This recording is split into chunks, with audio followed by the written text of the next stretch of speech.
Hello, everyone, and welcome to this week's lecture for American Studies 2033, Asia on America's Screens.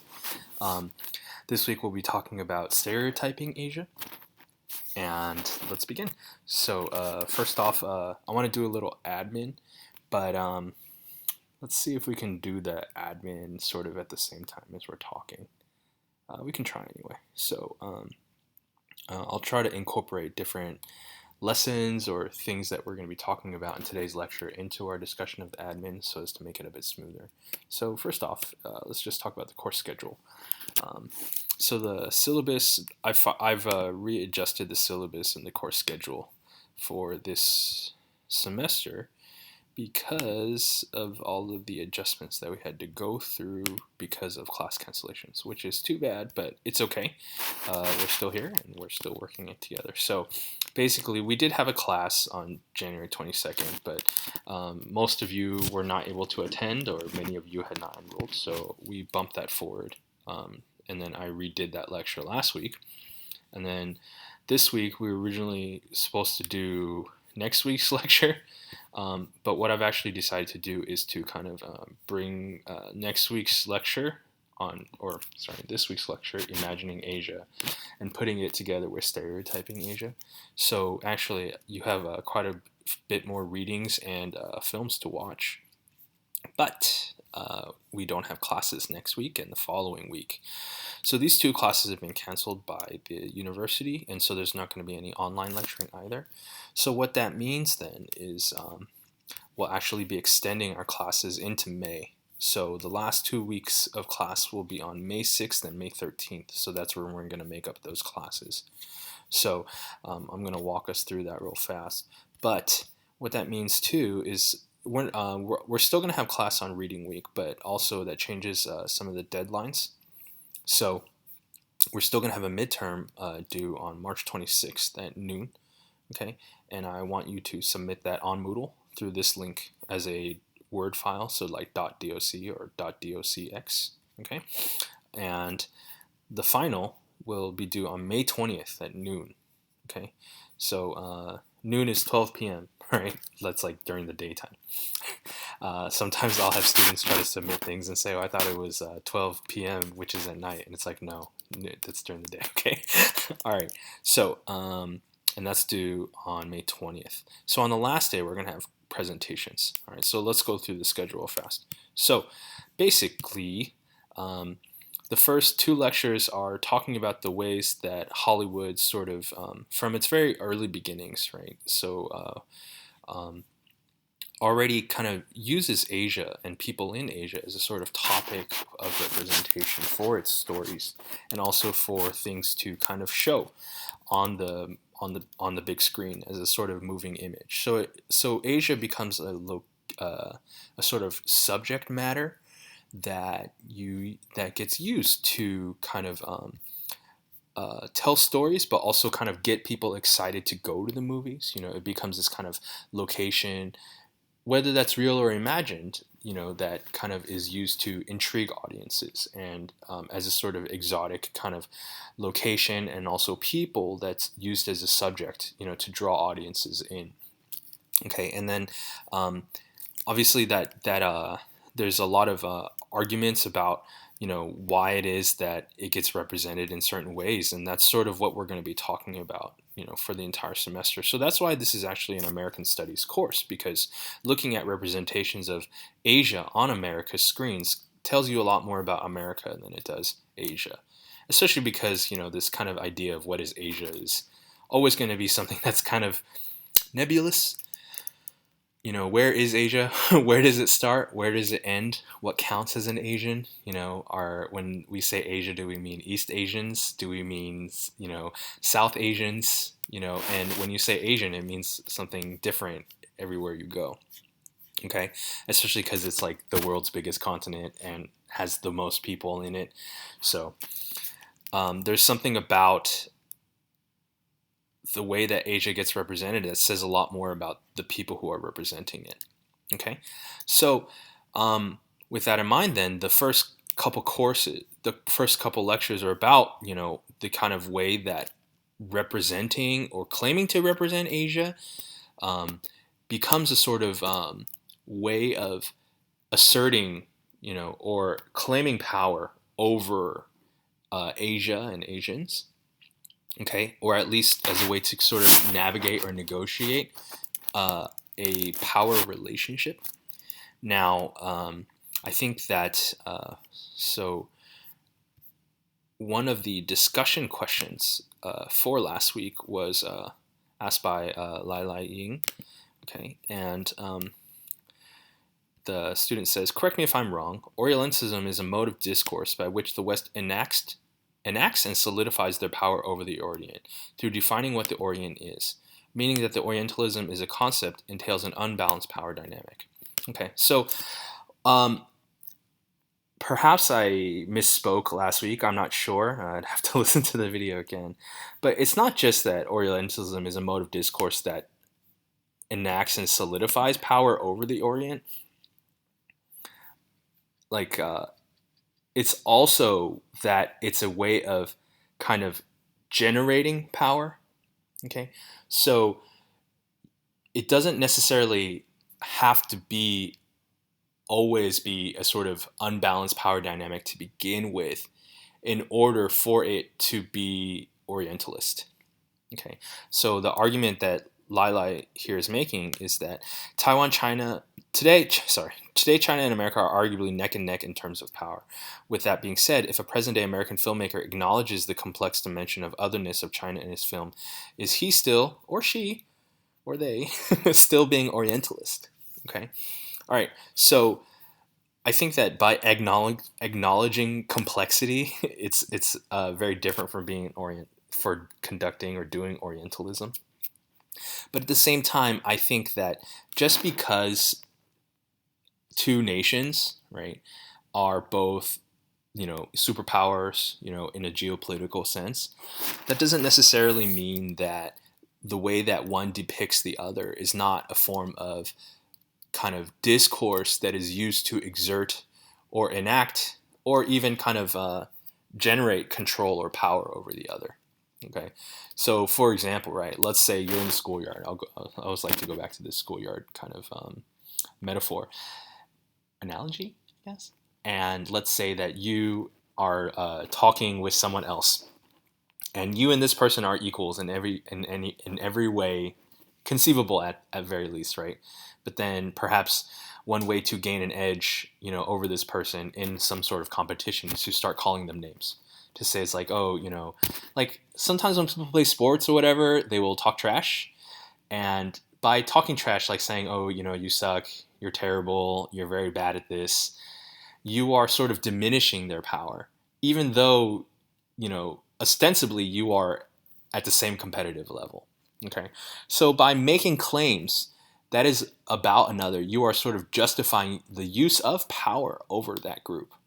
Okay, so whether or not these two nations are neck and neck, and I think even that is very, very, like you're saying, arguable, that's not really the point. The point is that it is a sort of way of kind of doing that sort of colonialist kind of, knowledge production. Okay, so this question is he still being Orientalist? Well, I think the question also would kind of be phrased as, well, what's the function of that representation? Okay, so it's not just something is Orientalist not just because it depicts the Orient, right? Whatever the Orient is, okay, or depicts Asians or depicts China. What makes it Orientalist is that it sort of it functions as a way to channel power, okay, to define a sort of relationship with. Okay, so I think that there can be representations of Asia made by people who are, not not in China or not Chinese or not Asian, right? That could be considered not Orientalist. One that really comes to mind is, I think, I don't know if it's Antonioni. Here, let me look it up. Yeah, it's Antonioni. Okay, so Antonioni did a documentary, 3 hours and 40 minutes, right, where he just went to China during the 70s, It's pretty incredible, actually. And he just kind of plants his camera and does this kind of like cinema verite style, where he just kind of plants his camera and just takes shots of things going on. Right? There's very little. There's very little dialogue. There's no kind of like talking head kind of what's the word? Kind of narration. There's no commentary. Okay, it's just long takes and images of life in China. Now, because there's no sort of opinion, I mean, even then you could say that it's very political in what he's doing, right? But the sort of political function is very nuanced and maybe not so. I mean, whether or not it's Orientalist still depends on how it's used, right? Like, if it's kind of used as an example of, oh, look how these people live, then yeah, that could sort of sound Orientalist, right? So Orientalism is not just about what gets depicted, but how it's used. Okay, like I think it's, and another thing to think about too is, like for example, Asians can self-orientalize. They can use or create or produce images that are used to sort of gain power or act or kind of generate a sort of notion of difference and emphasizing that difference in order to have some sort of ideological profit.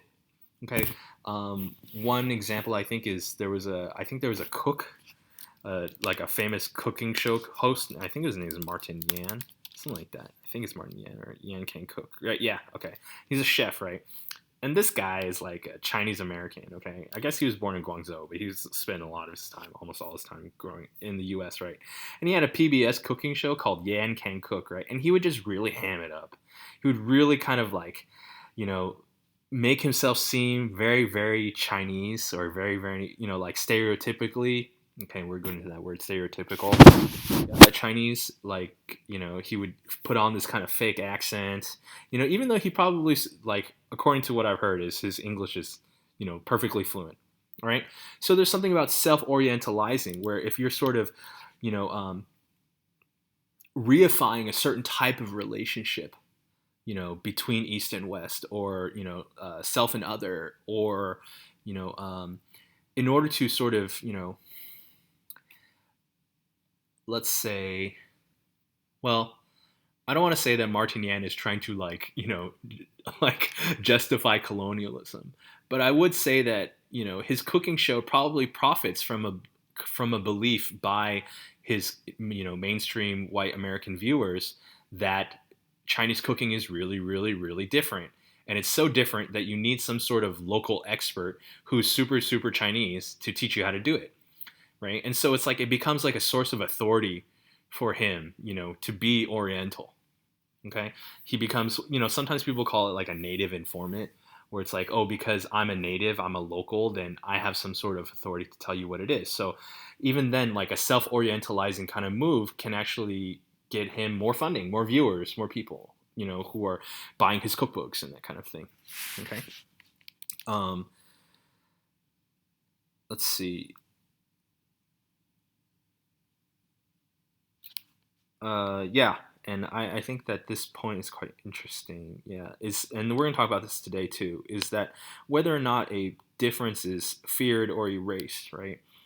And the ways that some films will deliberately avoid the stereotypes of an earlier era. And there is something interesting about deliberately avoiding a stereotype. It almost kind of like draws attention to it, right? Almost like they're the sort of flip side of each other, and we're going to talk about that a bit more later on in today's lecture. But this idea, like the flips, okay, you can put it like this, and we're going to talk about the yellow peril, okay, and the yellow peril, and the flip side of the yellow peril might be the model minority. Right? The yellow peril is like this kind of figure of the Asian, who's, kind of like Genghis Khan or something like that, who's going to come and colonize the West and take it over and, and rape all the women and, spell the end of Western civilization, right? So that's the peril, the yellow peril. It's a peril because all these Chinese people are going to come over, or Asian people are going to come over and take over. Okay. And you can still see that, this kind of stereotype in things like, fears of, the coronavirus, and that, anyone who is, Chinese automatically has this virus, even though that's blatantly untrue because viruses will spread to any human and many, many mammals as well. Okay. Or blaming, Chinese cuisine, for causing things. Okay. All right. This is all built into this kind of yellow peril ideology where it's this fear of that foreign and exotic other and it will destroy your civilization. Okay. But the flip side of that, which is also something that many Chinese and Chinese Americans and Asian Americans and East Asians, have, I guess South Asians now too, has been attributed to is as they're like this model minority. That they can also be the best for assimilation. Okay, um, so a lot of this, the argument would be that both of these are, even though one is positive and one is negative, ostensibly positive or negative, actually both of them are flip sides of the same coin of Orientalism, which is kind of creating a sort of other and labeling it a certain way in order to empower oneself.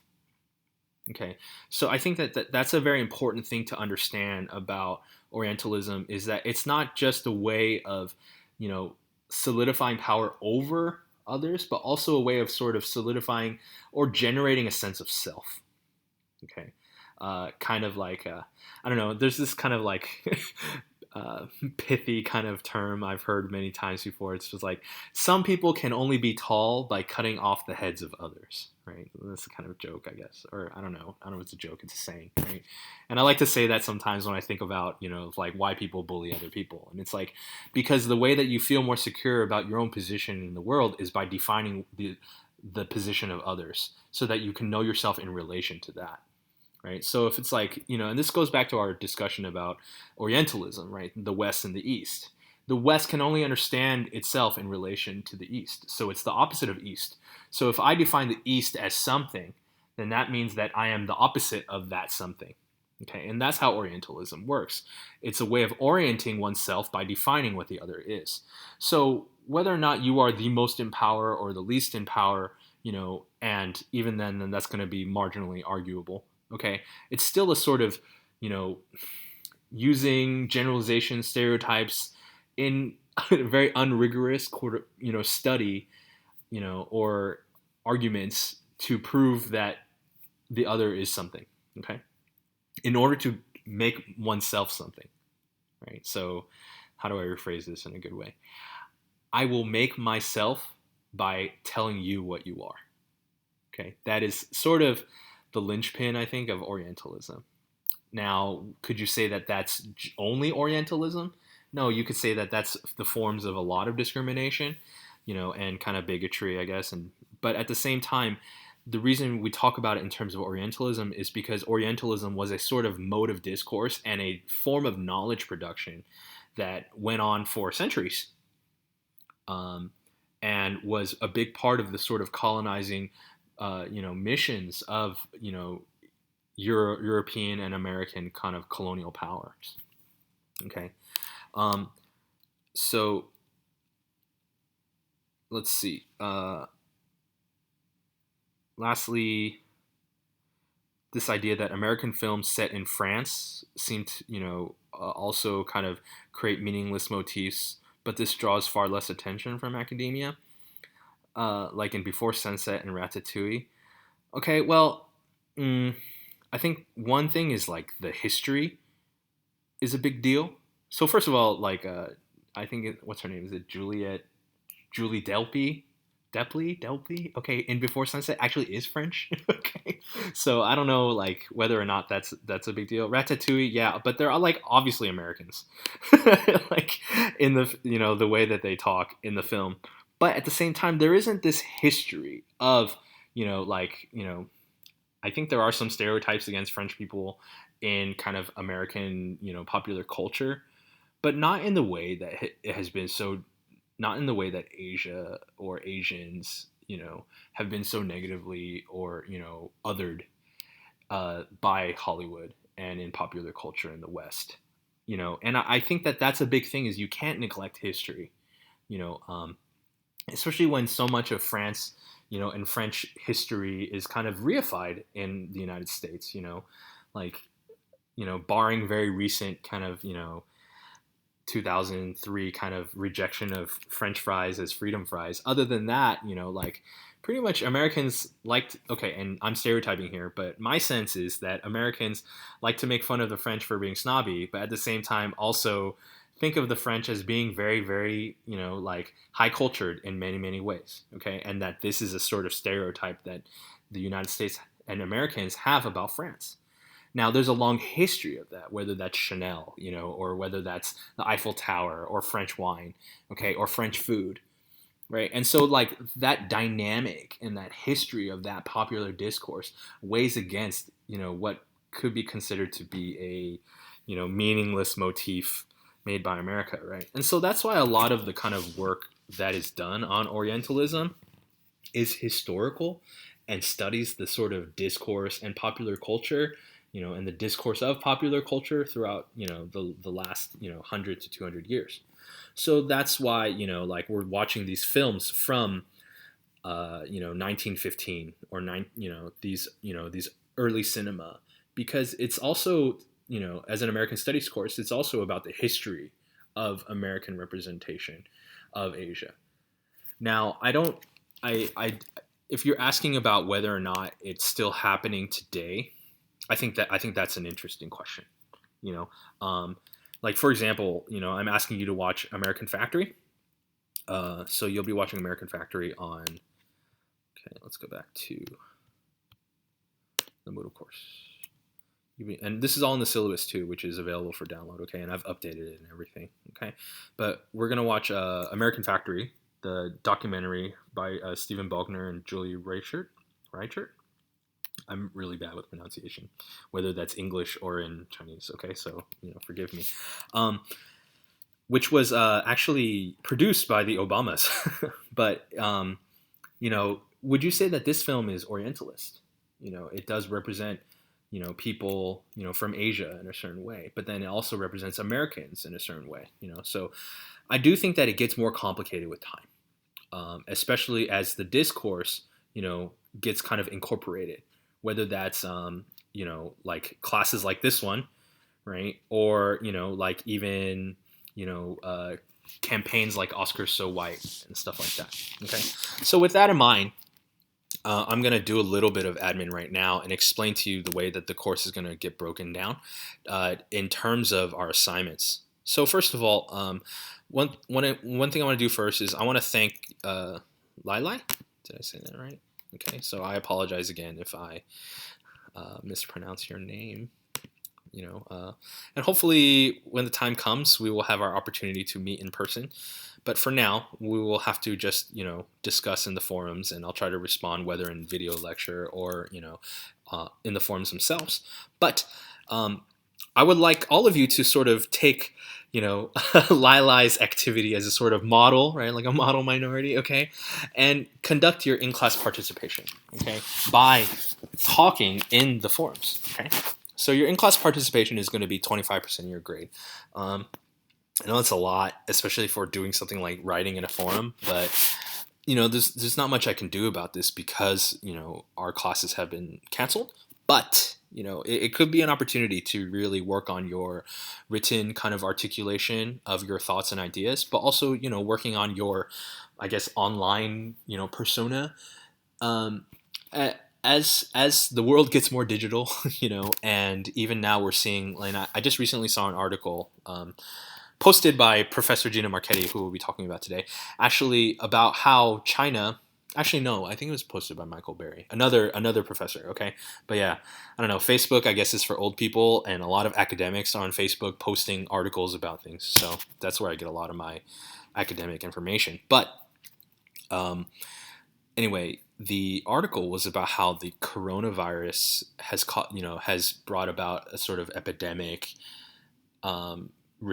Response to the epidemic has been a lot of quarantine, a lot of people having to stay in, shutting off traffic, and people not going out. So you have a lot of people who are staying inside.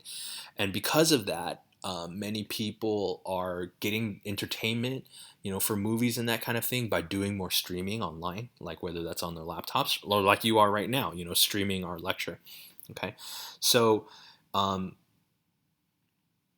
even kind of these big kind of blockbuster hits that were supposed to be released in China, like Enter the Fat Dragon, I think. I haven't seen it. I don't, have been released on these kind of streaming platforms instead. And so like theaters, obviously no one's going to go to the theater right now, or they're not even allowed to, I think. So a lot of these big movies have gone straight to streaming. Similar to kind of how Netflix is trying to change the distribution model for media as well. So this is and it seems like this epidemic, hopefully it doesn't last too long, but it's really kind of affecting the way that we live and kind of our kind of experience in life, not just in terms of consuming media, but even something like going to school or something like that. And so a lot of our interactions might be also through computer screens, it might be online. And so working on developing your online forum etiquette and being able to write and discuss with people in a reasoned, intelligent, but clear, but at the same time, warm and personable and nice and well mannered. This kind of online etiquette will become more and more important as we kind of continue down this kind of path to wherever we're going. So I don't know. So think of it as an opportunity to grow and to get better at it. Okay. So what I ask is that you must, quote, talk about, okay, at least 3 films or lecture topics in the Moodle forums.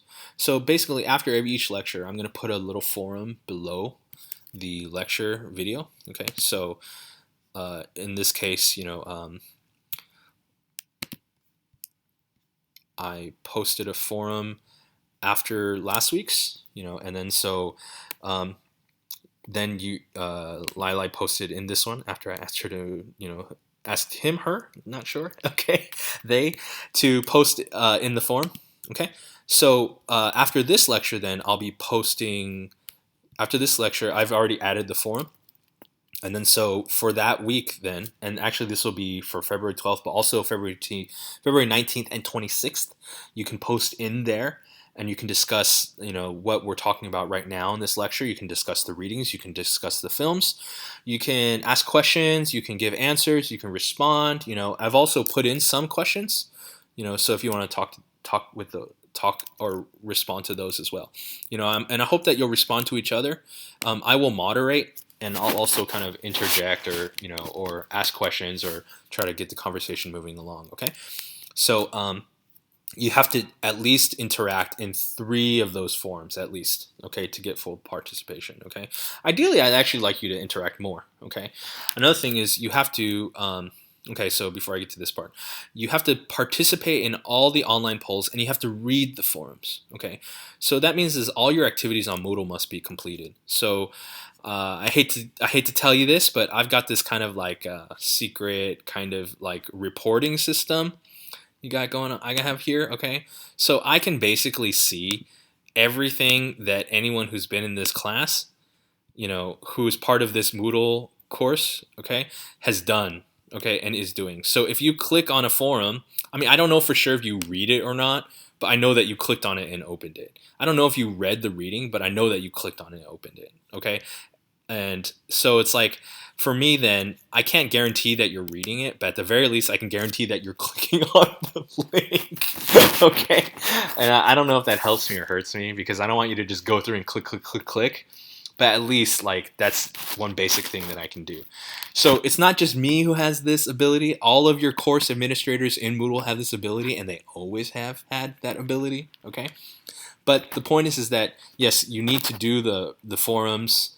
You need to read through the forums, and you must interact or talk in at least 3 of them, okay, in order to, participate, okay? It's a bit like attendance, all right? Like when you attend class, I can't guarantee that you're listening and taking notes, but at least I know that you're there, okay? All right, so that's part of your participation. The next part of your participation is that you must present on the final day of class. So hopefully, fingers crossed, and things are really dying down, that we'll be able to have actual presentations in class where we actually see each other in person. Okay, so that'll be on May 13th. So each of you will come up and spend about 1 or 2 minutes max, okay, max, on your final assignment. okay, talking about your final assignment. Okay, so like if you write an essay, then you can tell us about your essay argument and the sort of evidence you provide for that argument. Okay, if you I'm just going to cut it short there so I can jump into talking about the essay and the midterm. Okay, I'm sorry, the final assignment and the midterm.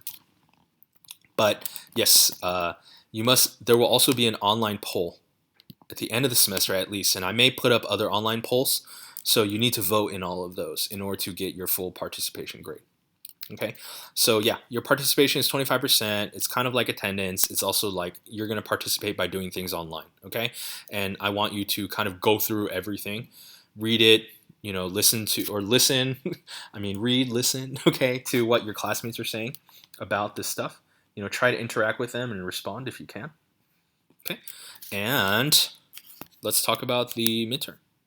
Okay, actually, let's talk about the final first. Okay, all right, so the reason why I want to talk about the final first is because it's part of your participation, right?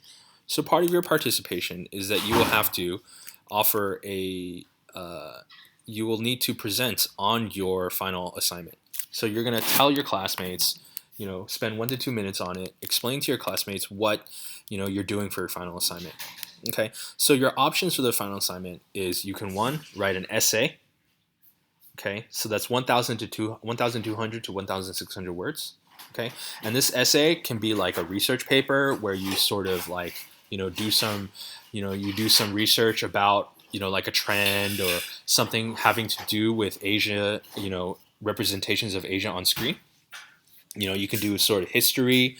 You can research the history of, someone we talk about like Anime Wong, for example, or the history of, a certain type of representation like Fu Manchu or Charlie Chan, something like that. Okay, so that would be like more of a history or a research paper about something having to do with America or Asia on America's screens. All right.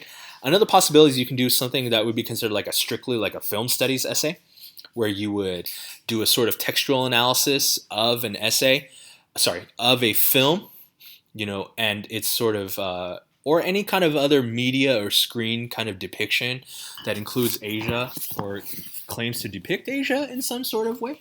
Okay, but it needs to be done as a film studies essay. So that means that some models you can look at are sort of like the not the introductions, but like the chapters, from the Naomi Green book, or from the Gina Marchetti book.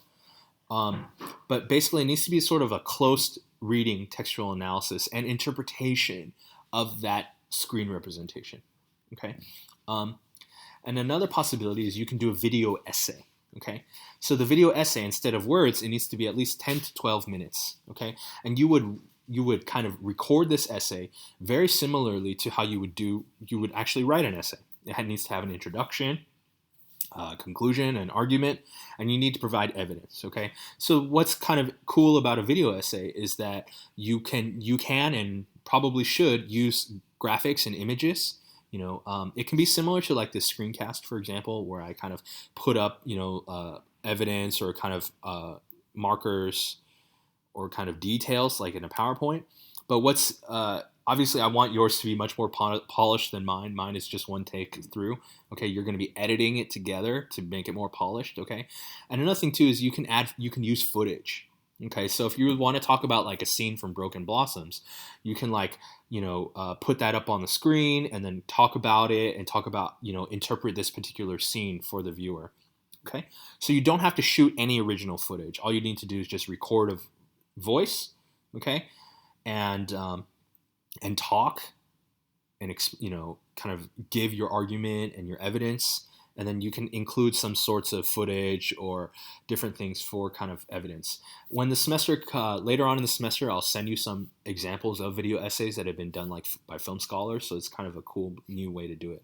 Okay, but I will be grading the video essay just like it's an essay. Okay, but what's cool though is that every video essay you will then send me the link. Okay, so I want you to upload it to YouTube or Vimeo or some other sort of video sharing site, and then you're going to send me the link, and then I'll post it and I want you to, okay, so you'll email it to me, but then also upload it as a Word file, okay, like a .docx file with your name, your student ID number, your title of the essay, and then with the link as well. So I can just like click on that link and it'll open up that, and it'll take me to the thing, okay, to the video, and I can watch it. So that means like like don't send me a DVD, don't put it on a USB, none of that, okay? Just, upload it so that I can easily watch it, from anywhere. Okay. And then what else I'm going to do is then I'm going to embed that video, or I'm going to upload that video to Moodle. Okay. So you have to be okay with this. All right. If you're not, let me know. But I will upload all the video essays onto Moodle so that your classmates can watch them. So this is part of your participation too. You must also watch your classmates' video essays. Okay. And then we're going to have a vote on, which video essay you think is the best. Okay. And whoever wins that competition will get 2% additional extra credit. Okay? All right. So that's option 1, essay. Either a research paper, a film studies essay, or a video essay. Okay? I'll give you more details later on in the semester. All right. So the second option is a creative video project. Okay? And you have to do an individual reflection as well. Okay? So for the video project, okay, you can work with other people. So you can do this as a group, like 2 to 3 people at most. Okay. You can do it individually. You can do it 2 people. You can do it 3 people. That's it. Okay. Now your options are, you have 2 options. One, you can do a movie trailer. Okay. So you do a movie trailer for a movie that, that has not been made. Okay. And you don't have to make the whole movie. You just make the trailer. Okay. But this all must be, and it's 2 minutes, a 2-minute movie trailer. Okay. And it has to be original or altered footage. Okay, so you can't just like take the footage from another movie and like, splice it into your, into your trailer and then, make that up. Okay, you need to alter it in some sort of way. You can make original footage, or let's say altering it by changing, something about it. Okay, how you want to alter it and, the level of alteration we can discuss. Okay, but the idea is you don't just like, lift some lift some scenes from something else and just splice it together. Okay. And obviously the movie trailer can't be for a movie that's already been made. Okay. You need to do a new movie. Okay. A trailer for a new movie that hasn't been made before. Okay. The other option, okay, is to make a short film. Now the short film can be 5 minutes max. Okay, so that means that I'm not gonna like spend 3 hours watching your magnum opus. Okay, 5 minutes max. Okay, short film. All right, and that is also supposed to help you. Okay, because you don't want to have to shoot too much footage. Right, but it needs to be. It can be a scene. It can be multiple scenes. It can be an action sequence. Whatever you want. Okay, and this is also original or definitely altered footage. All right, so that's a lot of work. And the creative projects also must address a class topic. Okay, and lastly, you also need to do an individual reflection. So if you are working in a group, everyone individually needs to write a reflection, and the reflection is going to be 600 to 800 words, and it needs to discuss the experiential learning process of doing that project. Okay, and also some sort of mention, or at least some discussion about the way that it helps you learn or better understand the topics, and the course content. Okay, so yeah, all right. So and then also same thing with your movie trailer or your short film. You would upload it to a video sharing site. You would then send me the link. Okay, and you would also make sure that it's in a and you would do this all in one file, right? So you would make one Word file. And you would put your name or the names, right, of your group, the student ID numbers, the title, right, and then the link, and also the individual reflection. Okay, and that all goes in one file. If you are in a group, then you can just submit your individual reflections separately. That's okay. And then what I'm going to do is then I'm going to upload those videos, okay, whether the movie trailers or the short films, onto Moodle, and then your classmates will view them, and then they will vote for the best trailer and the best short film. Okay, and the winners in those 2 categories will gain an extra credit, 2%. Okay, that's just to make it fun, but that's also to kind of make sure that your classmates are participating and seeing your work. Okay? All right, so if you have any questions about that, I want you to post them in the forum. Okay, so here's the discussion forum for week of February 12th. Okay, so any questions that you ask, your classmates also probably have that question as well. So that's why I want you to ask it in the public forum. Okay, so be sure to do that. Okay, so if you have any questions about the final assignment. All right, so we're done with talking about the final assignment. We're done with talking about participation. Now let's get back to talking about Orientalism. Okay, I don't want to talk too long about like doing a review of this kind of stuff. Oh, forums was supposed to be an admin. That's okay. All right, but one thing about Orientalism is that it is an ongoing form of critique. Okay, it's a type of criticism that's used to discuss cultural objects, or kind of in our case, representations. Okay, so Orientalism becomes a sort of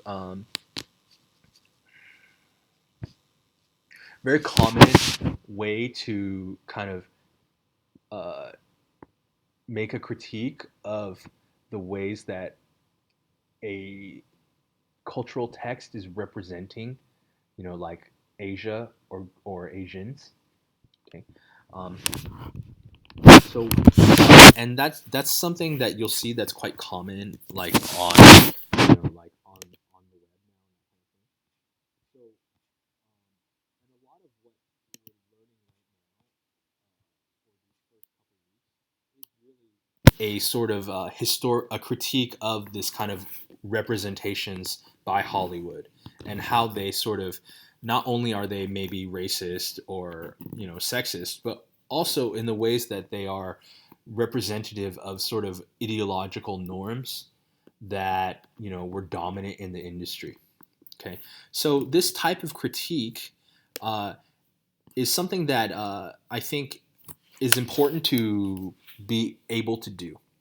Okay, especially for people who are interested in becoming kind of like cultural critics, especially if you want to write, for magazines, for online, for online kind of news slash journalism slash review kind of feature writing. Okay, it's a type of writing, and so for your midterm assignment, then I want you to write a short essay that's a sort of cultural criticism of Asian screen representation. Okay, so what that means is you will this cultural criticism is not the same thing as like a film studies essay. Okay, it's not the same thing as kind of like the type of essays you've written for your, whether it's a history class or a poli sci class or an English class, okay, or a comp lit. Okay, a cultural criticism essay does specific things. Okay, it informs readers about the text, so it sort of gives it sort of information about the text. It's much more journalistic, and it's supposed to basically make your help your reader be more culturally informed, but at the same time offer sort of criticisms about that cultural object. Now, typically, it used to be that cultural criticism, the criticism of that object would be about its kind of worthiness as a work of art. Okay, just like a film review, for example. But as cultural criticism has sort of developed over time and sort of incorporated a lot of the, discussions from academia and art history and that kind of thing, these kind of cultural criticism has become more of a way of also talking about social injustice, or kind of politics or ideology, but in a very kind of I would say, at least because I'm very biased, right? Because I work as a film studies researcher, I guess, in a way that's, I don't want to say superficial, but at the very least, kind of like meant to be digested in like less than 1,200 words. Okay, so you can't say a lot. Okay, so you can't you do offer some historical and cultural context, but you can't say everything. Okay, but you do have enough space to sort of make a critical argument about that representation and provide some sort of evidence to justify its claims. So examples that you can kind of use to uh, as kind of things that you can criticize or talk about, not just as a work of art, but as also as its sort of ideological representation, are things that like maybe aren't that commented on just yet. So, for example, like those of you who are on TikTok or use Instagram stories, or analyze, or you could look at a movie trailer or other examples of social media, obviously film, video games, news clips, okay? And you can talk about, you would sort of introduce the text, talk about it a little bit, give some sort of, then you would offer some sort of, history or context about the text, and then you'd offer your criticism, your sort of critique, okay? And it doesn't have to be super it doesn't have to be like, oh, this is racist and it's bad. It can be much more nuanced than that. It can be, it could educate the reader while also kind of, at the very least throwing some shade on it in that sort of way. Ask that you be creative, and if you write it well, maybe you could publish it in a magazine or a journal or something like that. Okay. All right. So examples that you can for that you can do. Okay, are one example of cultural criticism is let's see, this film critic Walter Chow just recently wrote an op-ed kind of editorial in the New York Times about Parasite, which, as you know, recently won the Best Picture award at the Academy Awards.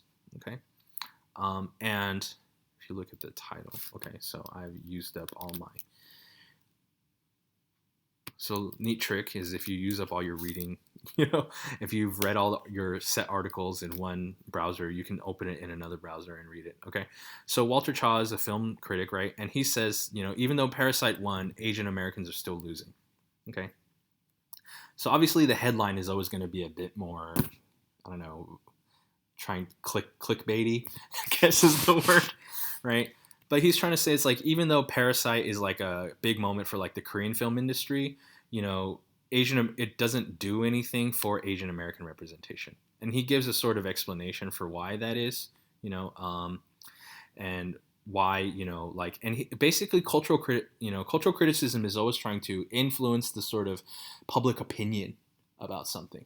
Whether that's your sort of interpretation of a book or a movie or something like that, or what it means. Okay. So, like when I say Martin Yan has like a fake accent and it's not cool and it's Orientalist, that's like cultural criticism. Okay. Which is very different from like a film studies essay or a historical research essay. A historical research essay would like look up the biography of Martin Yan and talk about his, like his kind of experience and discuss, like what it means to be a chef in the United States, when you're a certain way. And I would give a lot of context and a history, and I'd make critical arguments about the ways that Orientalism works. Whereas if I were to write a piece of cultural criticism, I would just be like, he has a popular show. It was popular in the 80s or something like that. And a lot of people liked, learning from him, but he was also very Orientalist, and, the kind of work that he did ultimately, maybe had been negative in some sort of way in how it kind of it affected, Americans' understandings of, Chinese cuisine or something like that. Okay. A sort of example of what you could do a sort of, cultural criticism of is apparently, and I got this my friend, okay, my colleague, Dr. Chris Patterson of UBC. He posted this and talked about how, like, even in these kind of new digital digital formats of social media, you have these kinds of things going on that are still very Orientalist, or like where people dress up in yellowface. So he talked about this TikTok meme compilation where the theme is that you're trying to act like you have been, kidnapped by an e-girl, I guess, K-pop or J-pop factory, and you've become one of them, right? And so it's like, yeah, it's like kind of clever, but at the same time, it's also, people dressing up as Asians, right? And so it's like, is this something, this is something that would be prime for cultural criticism? And it doesn't have to be, and it's up to you to kind of decide how nuanced you want to be or how kind of abrasive you want to be in your arguments, okay? But it's just something interesting to think about, okay? And whether it's okay or not, all right? Now, one of the reasons why I want you to do this activity, okay, is not just because, like, oh, I want you to, be able to point out what's Orientalist or what's racist, but it's also so that you kind of, I want you to practice it so that you know the difference between this and a film studies or a history essay. Okay, there's a difference between cultural criticism and kind of academic study of something. Cultural criticism is kind of giving like a hot take. Okay, and hot takes are important, right? And they're also sort of learned, I guess, or they build upon, the kind of foundational work, done in, like critical theory and cultural studies. Like obviously, like, when it comes to, a lot of the cultural criticism about race, and race relations in the United States and, politics, a lot of it comes out of critical race theory and ethnic studies. Okay. But at the same time, if you are to go into critical race theory or gender theory or, ethnic studies, you can no longer just do cultural criticism. You can no longer be someone who just offers opinions. You have to be someone who does research, okay? And there's a difference. So that's why for your midterm, I want you to do cultural criticism that, could end up being an op-ed editorial, like for the SEMP or something like that, But for your final, I want you to, if you choose to go the essay route, to actually write a film studies or a history essay, okay? So, like I said before, these examples were given to me on Facebook by Chris Patterson, aka Kavika Guillermo, that's his pen name, and he wrote a book, a fiction book called Stamped, an anti-travel novel. So, I highly recommend you pick it up. Okay. And in it, he kind of goes over kind of Orientalist kind of tropes. I don't know if he would necessarily call it that, but the story is about a American named Skylar Fairland who travels to who leaves his hometown and travels to Southeast Asia, and it's about like these expats who travel through Southeast Asia and how like they're always going there to kind of discover this kind of exotic experience and find themselves, and it and how complicated that really is. Okay, so he calls it an anti-travel novel, so it's kind of a fun, ironic thing. So I recommend that you pick that up. Okay, if you want to write a paper about it, talk to me and maybe we can work that out. Okay, all right, moving on. Okay, so now we have the breakdown of the midterm, the final, and the in-class participation. If you have any questions about that, then let's talk about it in the forums. Okay, all right, so I think we're quite clear on the Orientalist critique, right? So what's interesting then, and I think Green is talking about this, is that, these representations done by by American, media, is not just that it's, Orientalist, but that it sort of is a representation of the ways that the United States kind of thinks of itself. It's a sort of talking to itself in a way, and using this representation of that other in order to understand itself better. Okay, and that's why these representations are constantly changing. Okay, so Green is saying it's not just not just the positive but also the negative, and that these kind of work together and they shift through time based upon the historical circumstances that are going on.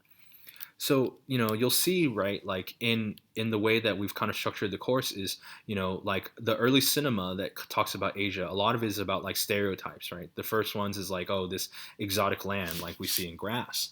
But then, in a film like Broken Blossoms, it's like about like how, even though Asians, or specifically in this case, the Chinese might be so, like different, there might be something that's useful or good about them that could help Americans specifically discover, or rediscover some sort of moral purity that seems to have been lost in some sort of way. So I'll talk about that more when we talk about Broken Blossoms, right? But also, the ways that, fantasies about Asians, specifically Asian women, can, help bolster a sort of belief about American exceptionalism, for example, and all these kind of hero narratives. Okay, but then that also changes too, right? So right now, and we're gonna jump to American Factory on March 25th when the midterm is due. So no readings on that day, but I do want you to watch the film. But I know that you're gonna be busy writing. Okay, but American Factory, and you could write an op-ed cultural criticism about American Factory, and some has been written already. Okay, but the story that gets told about Asia changes, right? It's no longer this, these kind of pure good people who just need Christian help. It's no longer these exotic different people. It's no longer the yellow peril. Instead, it's like these kind of industrious, business people who are going to take away your freedom. Okay, so there's like these representations, they change with the kind of times, and based upon the relations. And then we're going to jump back again and talk about war. We'll talk about World War II. We'll talk about the Vietnam War. And then we're going to talk about the way that America is represented by Asians in America and how that's very, very different as well. And then how Asians in America represent Asia, right? So like with Crazy Rich Asians and The Farewell, which is both made by ostensibly what you might consider to be Asian American, okay? And then we'll also talk about the way that, and we'll talk about Lost in Thailand in that series, where mainland Chinese big studios, represent Southeast Asia or other places, okay? And then we're going to talk about the way that the industry itself, right, like, the Chinese film industry and also their audiences and also public funding is influencing the type of movies that get made in Hollywood. So we talk about, and for that week, I just want you to watch any Hollywood superhero movie with scenes shot in an Asian city. So I'm sure you can think of many like Transformers or Pacific Rim or Batman or James Bond. Okay, the list goes on. I'm sure you can find. Okay, last we're going to talk about this idea of chimerica. Okay, and we'll read work from Professor Stacy Ford, who also teaches for American Studies.